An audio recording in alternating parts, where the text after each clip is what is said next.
vous êtes ici en Afrique du Sud, vous voulez aller investir au Congo, par exemple, vous devez avoir 4 armes. La première arme, c'est la motivation, dont nos amis ont parlé ici.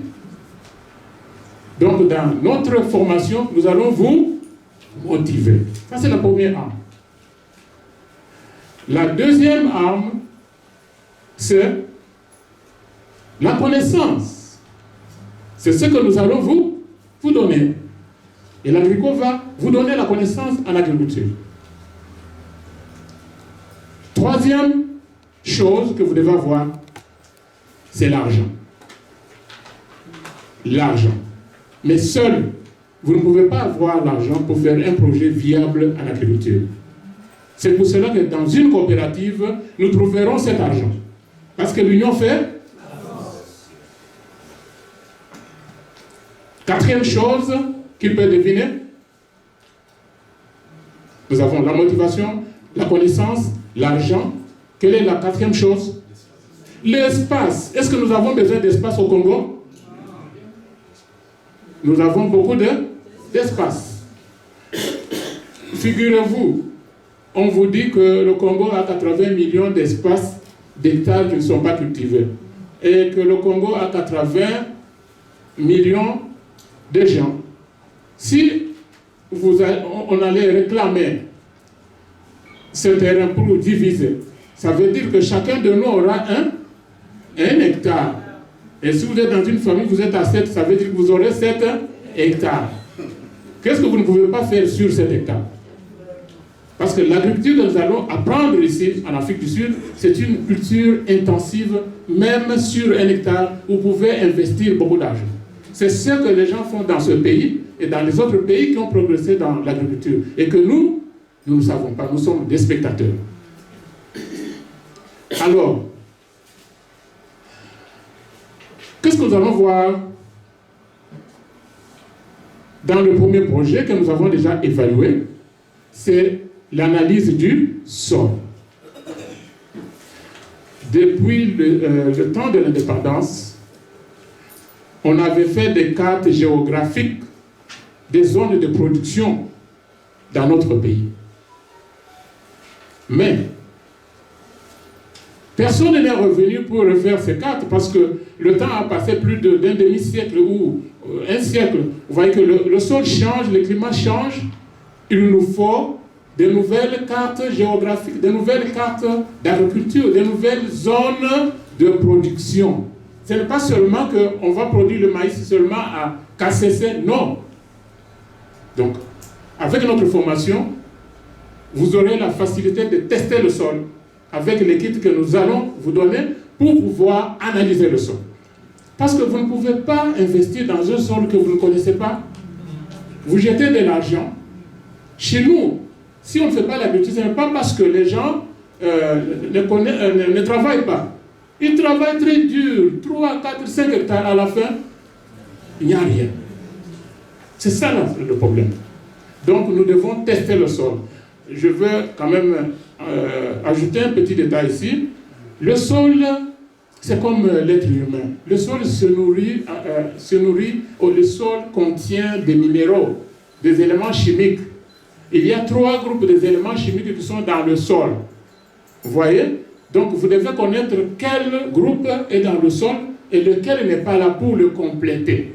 Parce qu'il y a des minéraux qui, s'ils ne sont pas dans le sol, alors la plante ne pourra pas retirer les autres minéraux pour se nourrir. Alors, lorsque nous analysons le sol, nous connaissons quelle quantité de ces éléments, alors qu'est-ce qu'il faut ajouter pour avoir une production maximale. C'est ça que nous cherchons. Donc, vous serez à mesure de faire le test de sol en un clin d'œil. De la façon dont je clique mon œil comme ça. Ce n'est plus de la magie. Ça, c'est 1. 2. La fabrication et l'utilisation des engrais naturels ou engrais organiques. Il y a aussi des engrais chimiques ou engrais minéraux. Donc, la nature est faite avec des matières organiques, des matières minérales. Je ne vous enseigne rien, vous connaissez ça, n'est-ce pas? Il faut qu'il y ait toujours un équilibre parce qu'il y a certains éléments qui augmentent le pH et les autres qui diminuent le pH. Or, les plantes aiment toujours évoluer dans un pH qui est plus ou moins neutre, entre 5,9 et 6, autour de ça. Alors, vous devez être capable de maintenir le pH du sol. Alors, notre training va vous aider à utiliser la végétation qui est chez nous, qui est jetée, les immondices, les restes de végétaux que vous mangez à la maison constituent du fumier. Le fumier qui contient des matières organiques qui sont capables d'augmenter le pH du sol. Voilà. Donc, nous allons étudier comment faire le fumier naturel en utilisant les plantes. Il y a d'autres sources. Donc, c'est très important et cela va diminuer en même temps les dépenses que vous allez faire dans la fertilisation d'un sol. Bon, sommes-nous ensemble ou bien je suis en train de prêcher dans le désert? Nous sommes ensemble. Je suis content. Bon, maintenant, les outils agricoles. Chez nous, on cultive encore avec la houe. Ce n'est pas possible. Nous devons arriver à changer, progresser à un autre système, un autre moyen de travailler.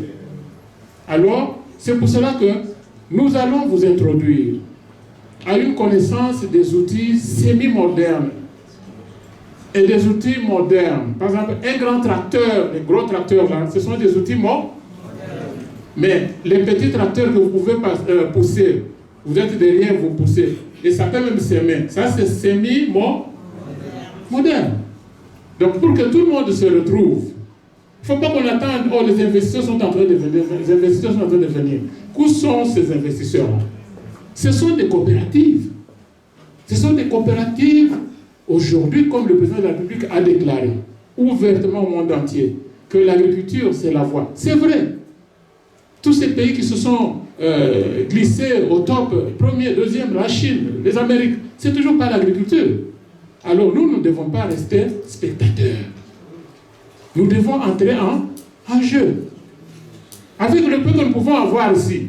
Parce qu'on ne donne pas à celui qui n'a pas.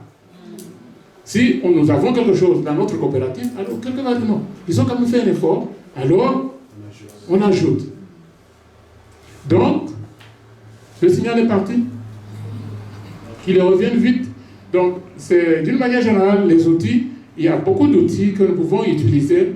Vous travaillez sur votre 1 hectare ou 2 hectares, vous produisez quelque chose et vous restez à la maison. Au lieu, parce que chez nous, nous voyons des gens qui veulent cultiver 3, 4 hectares, mais ils ne récoltent rien. Mais nous voulons que sur 1 hectare, même 1 demi-hectare, vous le verrez derrière. Si nous avons un jardin, je vous fais promener.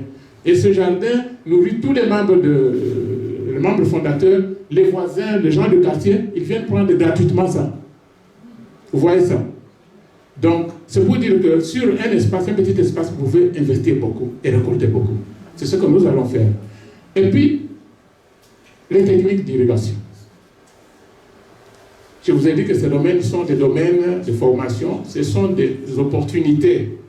Et encore, ce sont des solutions. Chez nous, nous avons de l'eau, mais nous ne savons pas comment transporter cette eau pour l'utiliser sur le champ. Nous attendons qu'il pleuve. Or, la pluie aujourd'hui a des caprices. Donc, si nous attendons qu'il pleuve, il va pleuvoir beaucoup lorsque vous ne nous attendez pas. Regardez ici, aujourd'hui, est-ce que nous avons la pluie? Donc, nous ne devons pas attendre la pluie. Nous devons chercher de l'eau souterraine ou bien l'eau des rivières pour pouvoir irriguer nos champs. Donc, c'est les techniques d'irrigation. C'est très difficile parce que on ne connaissait pas. Maintenant, on connaît qu'avec les pompes solaires à eau, nous pouvons tirer l'eau de la rivière et asperger sur les plantes. Et pourtant, nous avons du soleil chez nous. Je vais en parler plus tard. Ce n'est pas là. Parlons-en. L'irrigation sera faite avec une pompe solaire à eau qui va tirer de l'eau et l'eau sera peut-être transportée dans un conteneur plastique ou jojo et ce conteneur va maintenant par la gravitation transporter l'eau sur le jardin. C'est facile, ou bien on peut encore chercher des moyens pour pouvoir récolter l'eau de pluie. Par exemple, sur cette toiture, vous pouvez récolter beaucoup de mètres cubes d'eau qui peuvent être stockés afin de les utiliser dans le jardin. Il ne faut pas qu'on arrête l'agriculture parce qu'il n'y a pas d'eau. Non. C'est ce qui se passe en ce moment. Donc, nous allons résoudre ces problèmes d'irrigation. Et puis, nous passons aux filières et la rotation des cultures. Les filières, in English, it's the crops. There are different types of crops. The vegetables are the crops.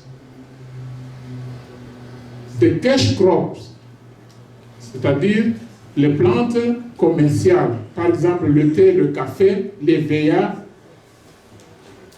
Donc ce sont les cash crops, c'est-à-dire pour le commerce. Nous avons les céréales. Les céréales se constituent de le riz, le maïs, le mil, etc. Bon, ici il y a un problème. Tout le monde court. Oh, il y a carence de maïs. Oh, il y a carence de maïs. Mais est-ce que vous savez comment cultiver le maïs? Non. Pour cultiver le maïs, il y a des choses qu'il faut connaître avant de se lancer dans la production du maïs. Vous comprenez? Alors, nous allons apprendre des filières. Dans les filières, nous allons apprendre ce que c'est que les filières de projets de court terme et les filières de projets de long terme. En tant qu'agriculteur, vous ne pouvez pas avoir seulement les projets à court terme. Vous devez avoir les projets à long terme. Est-ce que y a-t-il quelqu'un qui a une idée d'un projet à long terme en agriculture, par exemple? Comme quoi? Le café. Donc, en tant que coopérative, lorsque nous décidons de partir, si c'est au Congo, donc, nous préparons nos hectares d'abord, nous plantons, vous avez dit quoi? Le café. Nous plantons déjà le café. Nous continuons à l'entretenir. Pendant que nous faisons des projets à court terme, nos cafés sont en train de grandir. C'est alors que nous aurons le projet à court terme, à long terme. Donc le projet à long terme, c'est un projet à court terme indirectement. Il faut le commencer au même moment avec le projet à court terme. C'est ça. Les arbres fruitiers, ce sont des projets à long terme. J'étais froissé lorsque je faisais des recherches, j'ai vu que c'est le Kenya qui est le premier producteur mondial des avocats. Comment expliquer ça? Où est le Congo? Où nous avons le climat équatorial, le climat tropical. L'avocat, c'est un arbre purement tropical. C'est nous qui devions être le premier producteur mondial des avocats au monde. Bon, ne nous acharnons pas. Au Kenya, ils ont travaillé. Ok, ça ce sont les filières. Et puis, lorsque nous parlons des filières et rotation des cultures, nous voulons dire ceci. Lorsque vous commencez l'agriculture, cette année, vous cultivez les patates. L'année prochaine, les patates. Après l'année prochaine, les patates. La production commence à baisser.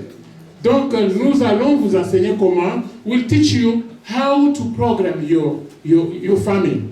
You start with this crop, and after this one, you know how to move to the next one, and the next one, and how they complete themselves. And the production is always big. That's what we are going to do.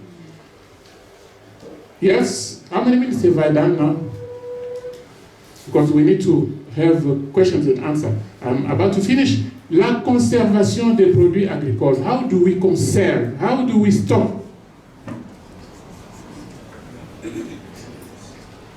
All right.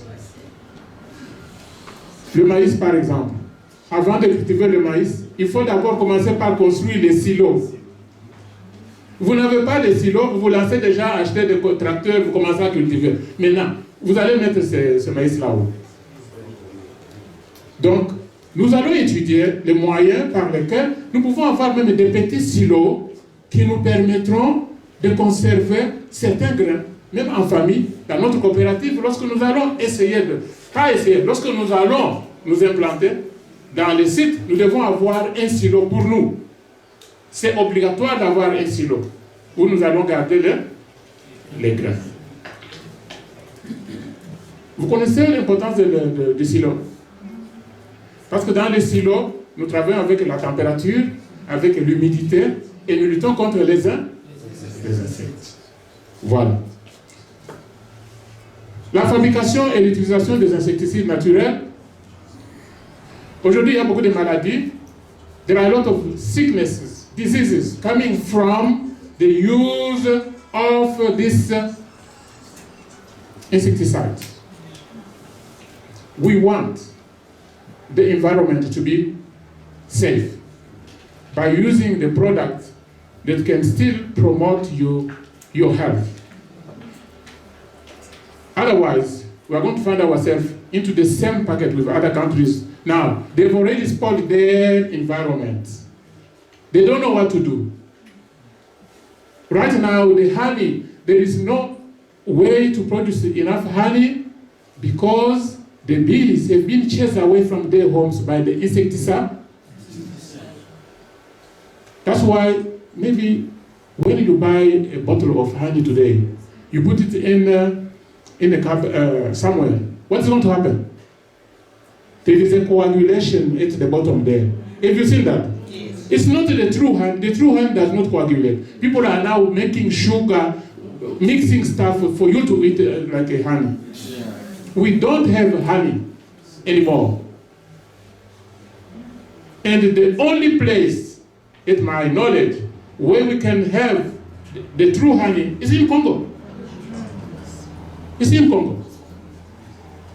Now we are going to try and use the natural insecticide. Where are they coming from? The natural insecticide are the plants that we see, all of these flowers, all of this. They are plants with properties to kill insects. But we did not know. Then we learn some of them, those that are going to be helping us to use them in our garden and protect the plant. You'll see the plant that we are having in the back there. We don't use anything apart from garlic and this natural stuff. We spray on the plant. And it works. And we preserve our health to the sicknesses like cancer and other complications. Now, it's not magic. It's the truth I'm telling you. This is the truth because I've seen it. By the 25 years of working on a cooperative, I've seen what those people have been doing. Now, it's time for us to do it, not to remain in the theory. I'm finishing with this, la culture hydroponique. Hydroponique, c'est-à-dire c'est une agriculture que nous faisons dans l'eau. On n'a pas besoin de sol. C'est-à-dire, la même eau tourne. Cette eau-là a tous les minéraux, comprenez. Et vous pouvez faire ça sur un petit espace. La production peut aller même en hauteur. Et vous avez votre production, vous mangez à la maison, les enfants sont contents. Comme vous ne payez plus les frais d'éducation, donc vous serez contents. Alors, c'est ça. Donc, l'hydroponique a des avantages. L'avantage est que la même eau est utilisée, elle tourne avec les minéraux pendant plusieurs semaines. Vous testez seulement le pH. Si le pH commence à descendre, alors vous pouvez jeter cette eau-là, vous la remplacez. Donc vous ne dépensez pas beaucoup en l'utilisation de l'eau, et puis vous ne dépensez pas beaucoup pour les fertilisants. Les plantes ne mangent pas beaucoup comme nous les humains, nous mangeons un grand foufou là-bas avec le dakal. Les plantes sélectent un peu seulement. La plupart des fertilisants que nous mettons dans le sol se perdent. avec la pluie. Donc si ces fertilisants sont calculés et mis dans l'eau, vous êtes capable de les contrôler. Alors, nous allons vous enseigner des formules magiques qui étaient cachées pour comment faire ça et produire. Sauf que dans l'hydroponique, il y a des plantes qui sont acceptables et des plantes qui ne peuvent pas cultiver dans l'eau seulement. L'utilisation de l'énergie solaire en agriculture, très important. Nous pouvons parler du matin au soir. Et l'agrico, ceci, bien. Mais l'agrico ne va pas travailler là où il n'y a pas d'électricité. Donc la solution, la meilleure pour nous, c'est d'utiliser toujours l'énergie solaire. Nous allons utiliser l'énergie solaire. L'énergie solaire est chez nous. Le Congo a au moins 4 à 6 heures d'insolation par jour. Alors que les pays froids qui utilisent les panneaux solaires n'ont que 2,5 à 3,5 heures d'insolation par jour. Mais nous qui en avons beaucoup, nous sommes assis en train de compter les stars. Vous voyez?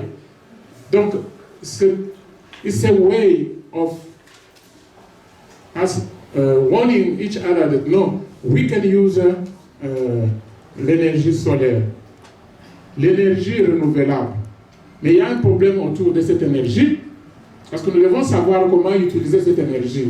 L'énergie solaire est là, libre, mais il faut savoir comment la stocker.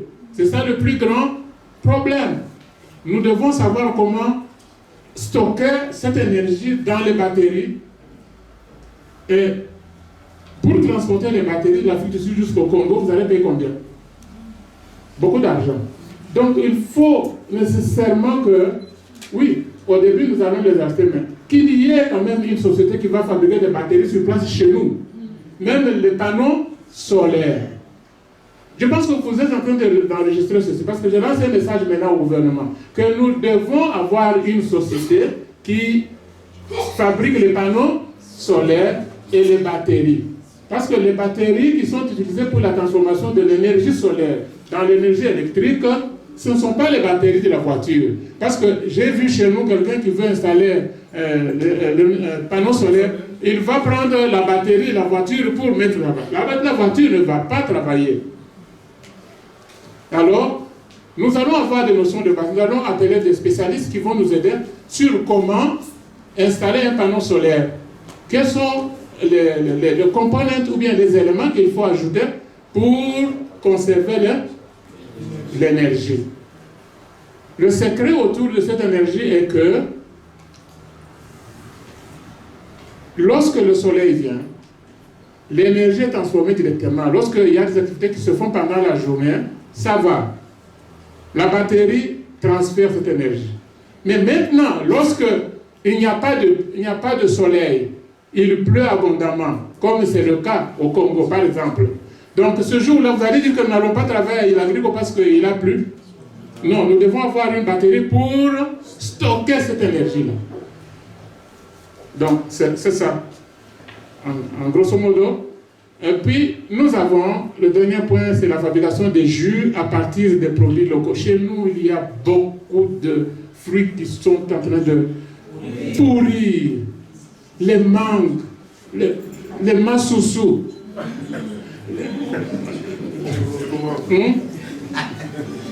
Tumbolokongi.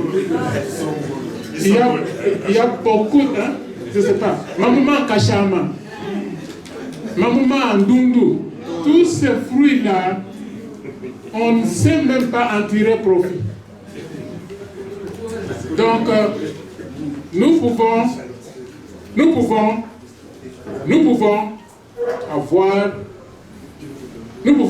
faire un business.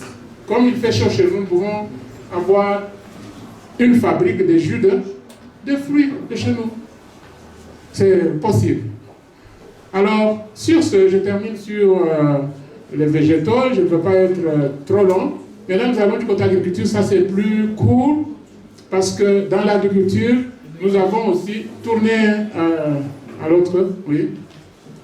Dans l'agriculture, nous avons aussi, oui, dans l'élevage.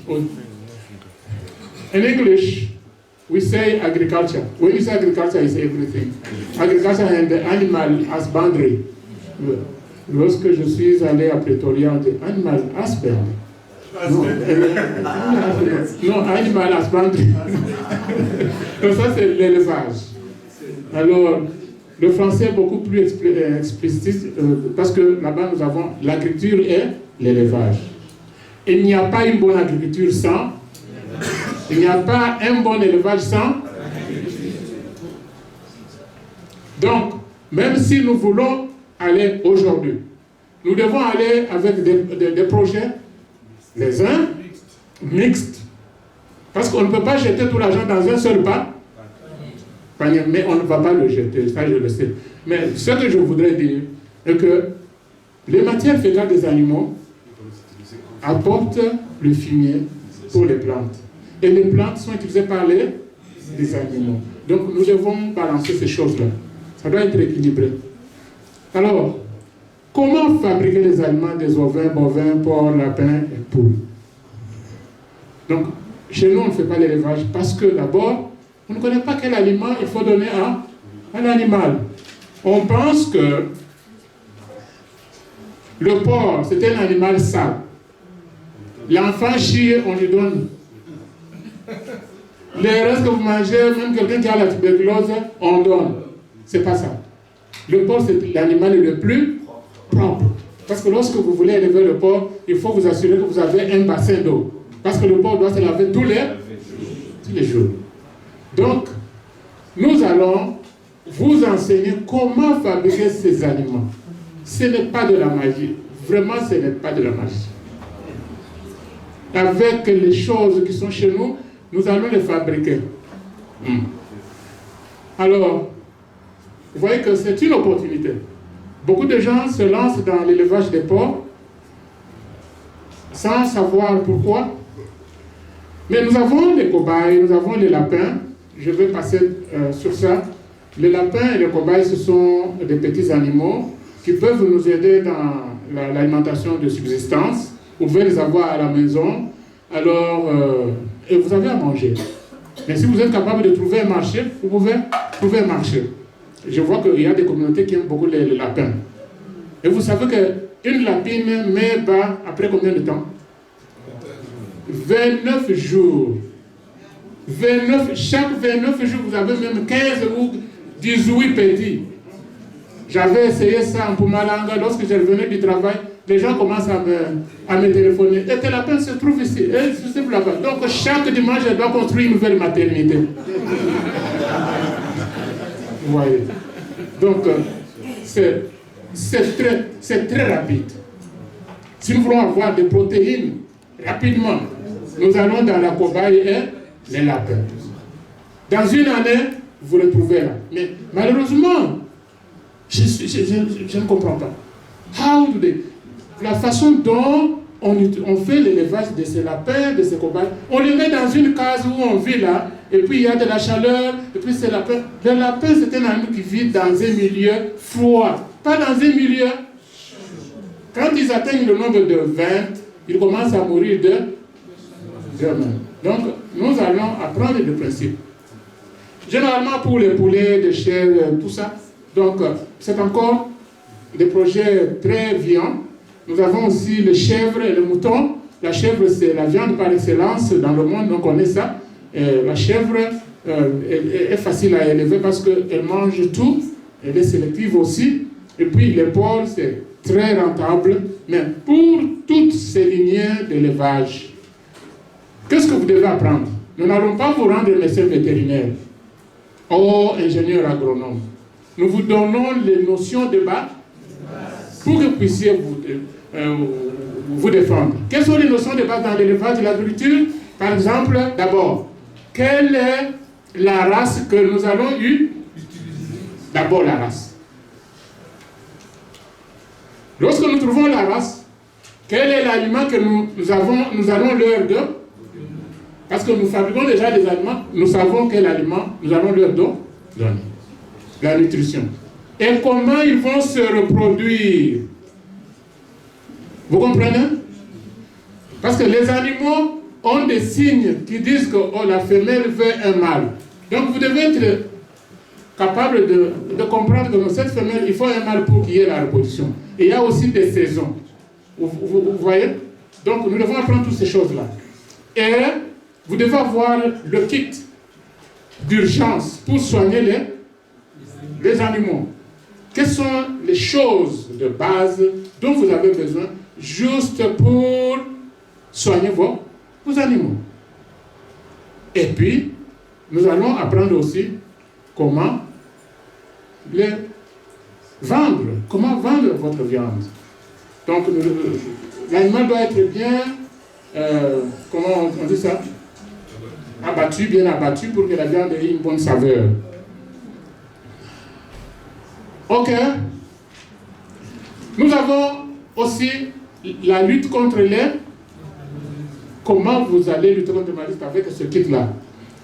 Maintenant, nous passons à l'avant-dernière, oui, l'insémination artificielle. Chez nous, au Congo, l'agriculture a été abandonnée, l'élevage a été abandonné. Il y a des enfants qui n'ont jamais vu un bœuf depuis qu'ils sont nés. Chez nous, là, au village d'abord, vous comptez combien de jours vous avez mangé la viande. Vous pouvez vous souvenir seulement quand il y a Noël, alors vous avez la viande.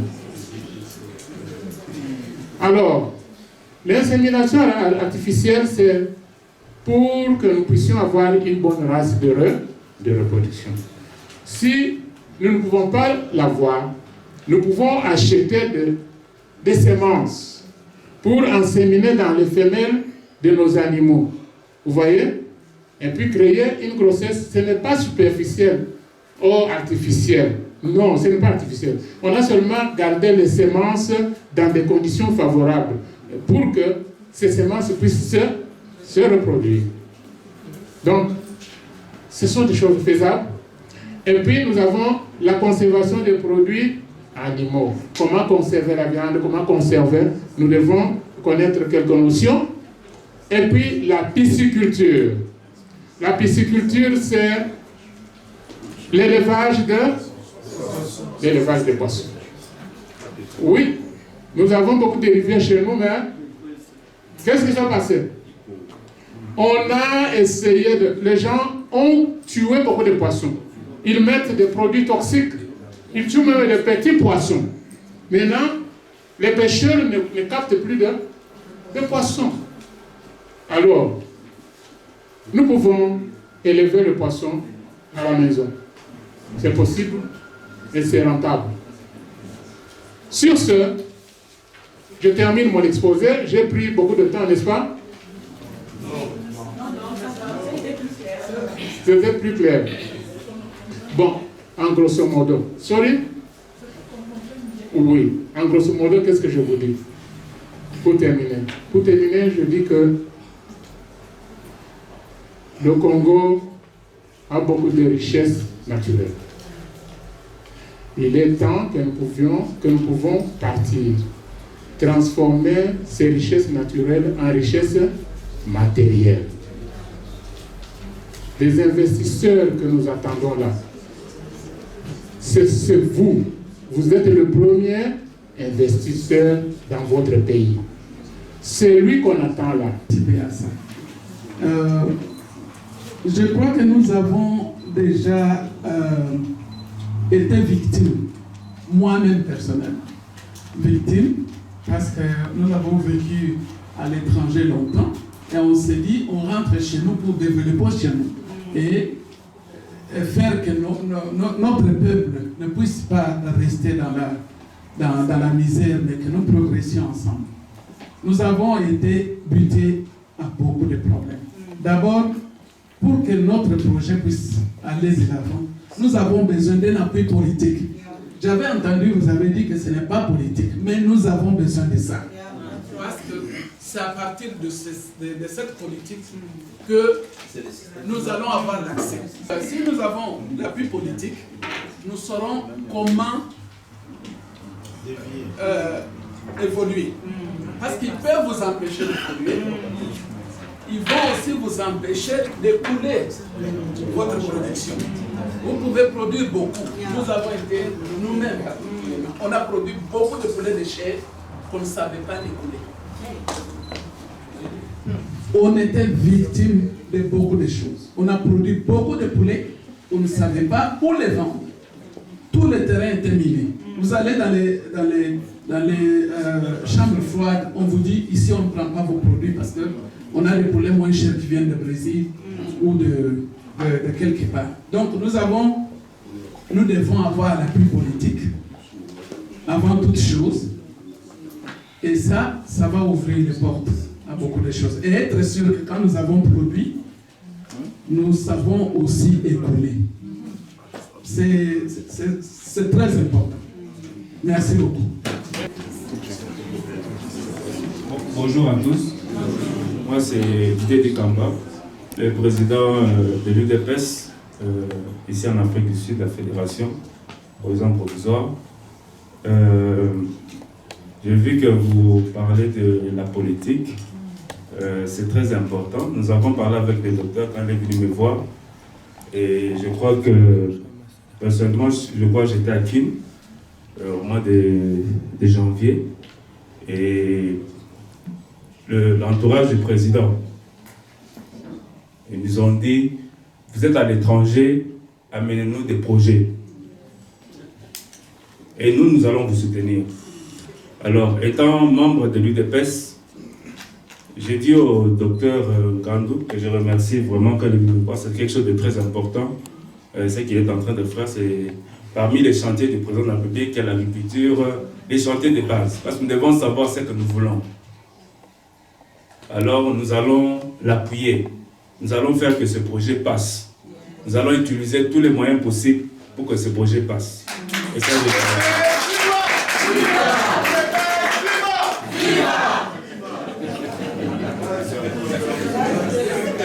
docteur, on vous donne notre parole.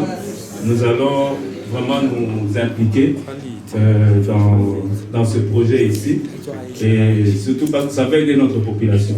D'abord, au-delà de ça, ce n'est pas vraiment politique ou ça, mais surtout ça va aider la population. Parce que notre population souffre.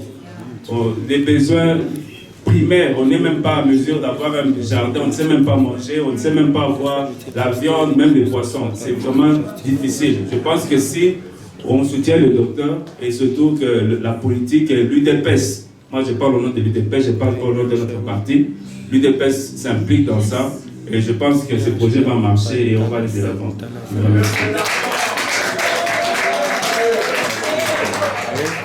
Merci beaucoup, Président. Donc, je pense que vous avez la réponse à la question, maman. Vous avez la réponse? Thank you very much, Doctor. My name is Goto. I'm going to explain in English. I have two questions regarding l'agrico. The first question is, I want to know in agrico if is an organization that is complied with South African government in order to operate in this land. Because we've been seeing a lot of organizations made by Congolese that they are operating flying by night. They are not in any way recognized. So like if we have all the requirements, like SARS, NPO, all those kind of requirement. That is number one. Number two, yes, by myself, I have that vision of entrepreneurship. I remember 3 months ago, I went in the roti plant in Pretoria West to do training of mushroom because I have that vision to go one day in Congo to do agriculture. So as in agrico, you have that vision to train people. So my suggestion is this: why don't you put a package to say everyone who wants to get knowledge from us, because yourself you have that knowledge, you're a professor, you teach a lot of people. You put a package, you say no, today we have a package, you say 1.5, because I've been paid for that, and they're driving long distance to get that knowledge, because it was being organized by the agriculture, the government of South Africa in the root plant. Why don't you put a package, says that today we're going to teach, to train you about how to plant cabbage. You put a package, and everyone who's interested, you pay that money, you take them to the field, you teach them. Because these things of contribution, I'm not saying that I'm putting a blockage, but it will collapse. That I'm telling the truth. It will collapse. It will start, and some people you will see them disappear. But for those who are willing, I'm sure there is people who are willing to have knowledge of practice, because one day they will go wherever they want. Not only in Congo, even here, Malawi, Zambia, Tanzania, everywhere. That knowledge they will practice, that El Agrico give them. That is my question. Thank you.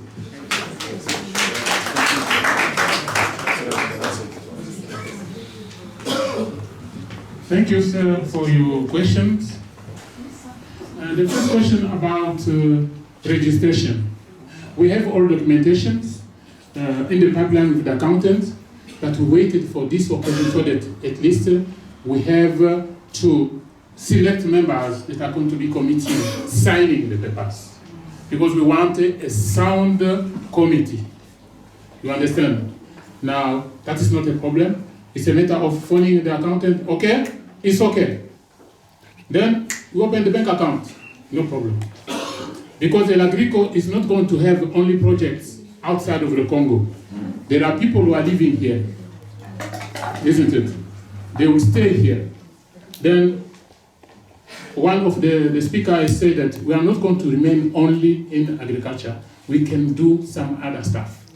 Then we have plans for projects here that all the members will benefit, the members who are here. Now, it's a good question. That's how I answer it. And the other one about the package, yes. We needed to see how many people are interested in that package. Now that we see there are many people who are interested in the package, it could be another option of saying, okay, El Agrico, why can't we go wide? Because don't try to catch everybody by the same time. Catch one group and you will go to others. Now that's it. We have formed the Bureau of Accreditation. We know that it's a click of a finger, then the research is done. Now that's not a problem. But I want to see how many people are interested. And what are the projects that they are interested in. That's why we have a list that we're giving you. You'll tick the project that you feel, but because I would not train you on something that you are not willing to do. You write your name, you tick, I want maybe 2 vegetable project, 2 animal projects, and we know who is interested in what. Then we compile information on those projects, and we train people. That's the answer to your question. Are you fine? All right. Who else? Yes. Merci beaucoup, docteur. Ce sont des questions pertinentes. En ce qui concerne la première question sur l'écoulement des produits agricoles, nous savons qu'il n'y a pas de surproduction au Congo. Le Congo est en déficit de 85% de tous les denrées alimentaires. Ce qui se passe, c'est que les produits sont dans une province et n'ont pas été transportés dans une autre province. Ça, c'est la première chose. Lorsque vous parlez de petits vendeurs qui font leur agriculture, j'étais aussi petit vendeur, petit éleveur, étudiant à la faculté de médecine vétérinaire de Lubumbashi, j'étais aussi petit éleveur. Les petits éleveurs ne peuvent pas vraiment faire la compétition avec le poulet qui vient de la Zambie, par exemple. Vous voyez? Parce qu'ils sont seuls le coût de production est haut. Mais dans une coopérative, comme nous sommes ici, nous disons que nous sommes 1000. Nous voulons acheter un tracteur par exemple, de 250 000. Chacun de nous va donner combien? 250 000. Et nous avons un tracteur de 250 000, 4x4, et nous travaillons. Mais un petit éleveur dépense beaucoup lui-même. Donc son produit est d'abord cher. C'est pour cela qu'il ne peut pas le vendre. En plus, le petit éleveur là n'a pas bien préparé son produit pour la vente. Vous voyez? Donc le vendeur, l'acheteur, achète un produit qui est, on dit en anglais, safe. N'est-ce pas? Donc ce sont ces conditions-là que nous allons créer. Oui, nous devons aussi être prudents. Il y a des endroits où il y a supposition d'un produit. C'est parce que chez nous, les gens font... Celui-ci fait le maïs parce que l'autre a fait le... Donc on a une supposition pour une petite période là de maïs. Bon maintenant, nous y allons avec le système de silos. Nous produisons notre maïs et nous ne vendons pas au même moment. Nous stockons ça. Les autres vendent. Quand ça va peut-être augmenter le prix ou le moment que nous voulons que nous soyons, alors nous le vendons. C'est dans ce sens-là que nous allons lutter. Mais nous n'allons pas aussi nous lancer dans les projets où tout le monde est en train de faire. Non. Nous allons aussi dans des produits qui sont un peu rares. Nous faisons une étude de faisabilité. Lorsque nous disons que nous allons aller à un projet d'élevage de porcs, nous allons scanner, regarder dans les provinces, dans les territoires, où est-ce que nous pouvons faire ça mieux. Alors nous implantons ça là-bas. Ça c'est ma réponse à la première question. La deuxième question du projet de production de maïs. Bon, c'est un projet qui était fait, mal fait. Parce que je vous ai dit ici que le projet, la plupart des projets, tombent dans l'implantation. Ce n'est pas que parce que vous avez des grands tracteurs, que vous avez des experts, que vous allez réussir. C'est dans...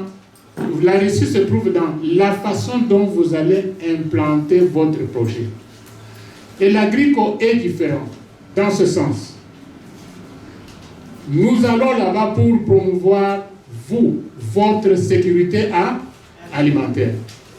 Tout le produit que nous allons produire, c'est d'abord pour les membres de l'agrico, avant que ça soit vendu à un autre membre. Parce que nous l'avons produit à moins cher. Si vous êtes capable de le vendre, vous avez un point de vente quelque part, nous vous livrons à vous. Vous allez le vendre. Vous voyez? Donc la coopérative vient d'avoir avec les services d'éducation. Nous pouvons avoir les services de peut-être aider les gens avec les tracteurs. Nous pouvons avoir les services de distribuer les semences ou les fertilisants. Mais le service commercial, nous devons penser aussi, ok, nos membres sont là. Nous devons leur donner l'occasion d'acheter à moins cher et vendre. Donc nous allons bien aller. C'est ça la différence. Donc nous voulons le développement des membres d'abord. C'est pour cela que dans nos objectifs, vous voyez que c'est parmi les derniers objectifs. Ok. Oui. J'ai comme l'impression que la deuxième question peut-être vous n'avez pas bien compris. C'est la différence. Je pense que vous connaissez je pense que vous connaissez les projets du gouvernement Matata Ponyo, du parc agro-pastoral de Kangalozo. Alors ces grands projets-là, le gouvernement avait injecté 90 millions de dollars. Et on avait fait appel aux experts sud-africains. Je pense, je ne sais pas si, quand vous étiez en train de répondre, je n'avais pas prêté attention. Alors, j'ai demandé la différence entre ces projets-là et celui-ci, donc, et l'agrico. La différence est à quel niveau? Parce que là-bas, ça n'a pas réussi, ça a échoué. Et maintenant, ça, la différence est où? Je peux vous aider là-bas? Docteur Etienne, je peux vous aider? Papa Etienne. Ah, ok. Merci de vos interventions.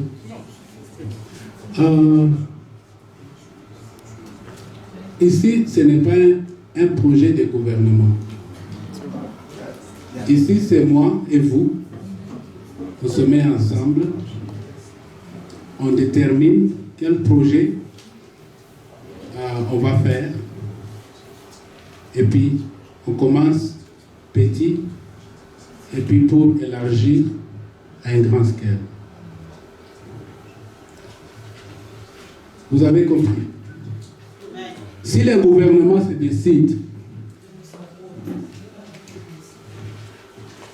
d'être notre partenaire, il nous donne des choses, mais il n'achète pas l'agricole. Il nous donne seulement des cadeaux, par exemple des tracteurs, par exemple l'assistance administrative, ou bien on ne paye pas de taxes, n'importe quoi. Ce n'est pas dire que, parce que le gouvernement pourra peut-être chercher à venir faire sa promotion, nous disons non. Nous voulons promouvoir les peuples. Nous voulons, papa, vous avez toujours parlé d'indépendance de la nourriture. Comment est-ce que vous appelez ça? La sécurité. Ah. Donc, bring your money. Don't wait for the government. Bring your money. Let's work together and make change. Thank you. Je voudrais un peu aider pour le projet Bukangalonzo là-bas. Je n'ai pas été dans le projet, mais je connais un ingénieur agricole congolais qui était dans le projet, mais qui avait été écarté parce qu'il était congolais. Bon, il y avait aussi de la politique à l'intérieur. Bon, donc ça s'est boutiqué à l'ambassade là-bas, mais quand on a compris qu'il était congolais, on l'a mis de côté. Quand on a compris qu'il était congolais, on l'a mis de côté. Bon, qu'est-ce qui s'est passé? Les Sud-Africains sont partis, ils n'ont pas associé même les agronomes et tout qu'ils ont trouvé sur le terrain là-bas. Donc ils ont pris ceux de l'Afrique du Sud, ils ont transporté là-bas. Ce sont des climats totalement différents. Donc c'était d'abord cela le premier échec. Et puis, de deux, il y avait de la politique et il y avait aussi des tournements là-dedans. Donc il y avait un peu tout ça. Donc ça n'a vraiment pas se comparer avec ce que nous faisons ici. Oui, donc c'est ce que je peux dire en bref. Oui, donc, mais pour la première question que vous avez posée, moi, ce que je vais suggérer au docteur, en ce qui concerne la commercialisation, je crois qu'il est temps d'y penser. Parce que vous dites qu'on n'est pas encore dans la surproduction, mais il ne faudrait pas que la surproduction vienne nous surprendre. Je crois qu'il faut déjà y penser. Ici, en Afrique du Sud, nous voyons comment les fermiers sont organisés. Quand vous allez, par exemple, à Pretoria, le matin, là-bas, comment les fermiers viennent déposer leurs produits. Et comme ça, les acheteurs viennent acheter là-bas et tout. Donc, comme ça, celui qui produit, il n'a pas à vendre mon pigomi balai, il sait que ça va tout droit là-bas, que le stock va là-bas, et les preneurs, c'est des shops, viennent prendre là-bas. Donc là, on doit déjà y penser, au lieu que ça nous surprenne quand on sera maintenant sur production. C'était ça ma contribution. Il y a quelqu'un pour gérer, je ne suis pas bon à choisir les gens. Il y a maman là-bas qui a beaucoup de foi. Il y a monsieur là-bas.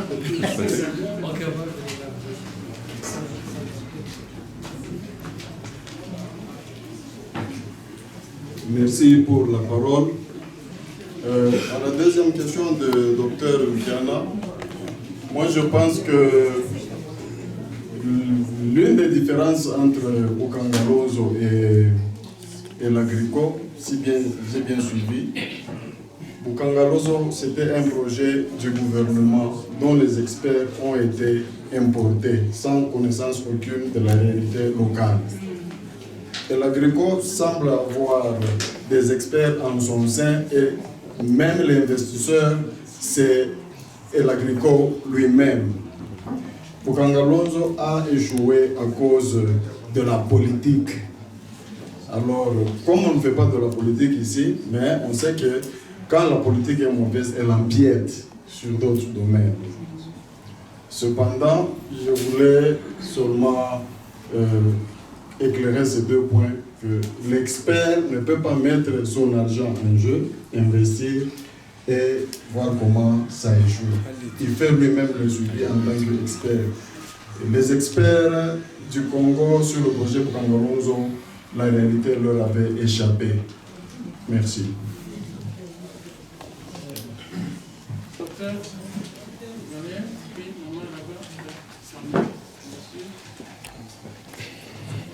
Ok, je vous remercie. Mon nom c'est David Masogezi.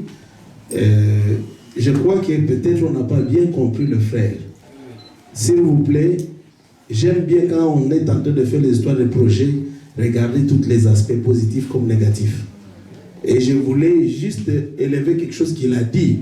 Parce que je viens du Congo, ça fait 2 mois et demi. J'étais vers l'Est jusqu'à Kinshasa. Il y a une réalité chez nous. D'abord, c'est comme si chez nous, les gens ne veulent pas le développement. Ça, il faut le comprendre. J'aime bien ce que vous avez dit, docteur. Vous ne comptez pas sur les gens chez nous. Et c'est vrai. Je vais juste vous dire, pour se procurer d'une des documents de l'État, ça peut vous prendre 1 mois, 2 ou 3 mois. Ça va de qui est-ce que tu connais. Je vais aussi m'excuser, je n'ai pas de problème avec le président actuel, mais si le système est le même, donc vous devez vous attendre des mêmes résultats. Pourquoi je vais amener ce point? C'est sur la technicité. On a beau bien parler de tout ce qui va se faire, mais la réalité du terrain, est-ce que nous nous sommes imprégnés de ça? Parce que la vérité est quoi? Je vais te donner un exemple. J'aime bien le province qu'on venait de donner pour dire qu'on va commencer par là. Il y a un gouverneur qui était là. J'étais dans une des réunions ici en Afrique du Sud, avec les gens de l'NCC qui devraient voir leurs partenaires d'ici. Et ils les expliqueront, juste pour l'intérêt d'un gouverneur, on a bloqué toutes les institutions. Donc ça, ce sont des défis que nous aurons à faire face. Et c'est pourquoi si on le voit de l'avant, comme on dit, un bon leader, c'est celui qui prévoit et anticipe comment arriver à surmonter ces obstacles. Moi, je crois que dans la technicité, il ne faut pas négliger, parce que quand il parle des projets de Bukangalozo, il y avait le détournement. Mais c'est le système politique, parce que quand tu viens avec quelque chose qui doit progresser, automatiquement, c'est comme si, bon, mes excuses, je suis dans le monde chrétien, c'est comme s'il y a des démons qui ne veulent pas le développement au Congo. Ça, il faut s'attendre. Et quand vous commencez, même si vous êtes individuel, comment on vous dirait, si on dit, je vais arranger la route ici, vous demandez à la zone, on vous dit non, donnez l'argent d'abord chez nous. Nous allons prendre soin. Ça, c'est les lois du Congo. Comment nous allons contourner ces genres d'obstacles? Les projets de Bukangalozo, c'était de l'État, oui, même des particuliers. J'ai été à Kinshasa, les gens qui me disent non, frère, je préfère rentrer d'abord. Je ne refuse pas le faire, mais je rentre. Parce que la réalité est quoi? Quand j'arrive chez l'agriculture, pour te donner tel papier, on te fait marcher, tu peux même faire 2-3 mois, tu n'as pas encore eu les papiers. Parce que si tu ne connais pas quelqu'un là, oubliez. Merci beaucoup.